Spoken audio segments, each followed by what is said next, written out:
السلام علیکم ورحمۃ اللہ وبرکاتہ۔ امید ہے خیریت سے ہوں گے۔ اللہ کے نبی صلی اللہ علیہ وسلم نے ارشاد فرمایا،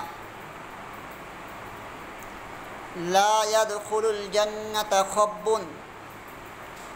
ولا بخیل ولا منان، کہ دھوکہ باز جنت میں نہیں جائے گا، کنجوس جنت میں نہیں جائے گا، احسان کر کے احسان جتلانے والا جنت میں نہیں جائے گا۔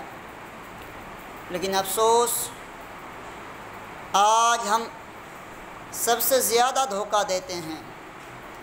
بھائی بھائی کو دھوکہ دیتا ہے، باپ بیٹے کو دھوکہ دیتا ہے، بیٹا باپ کو دھوکہ دیتا ہے، ہر کوئی کسی کو نہ کسی کو دھوکہ دیتا ہی دیتا ہے۔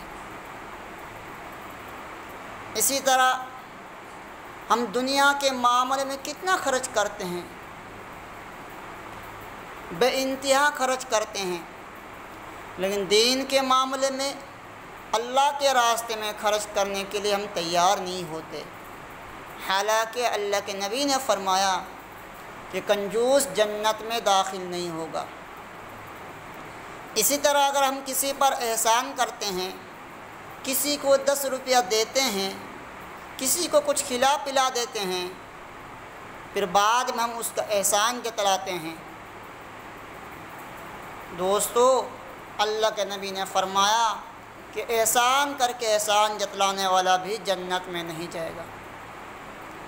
اللہ تعالی ہم سب کو ان چیزوں سے بچنے کی توفیق عطا فرمائیں، آمین۔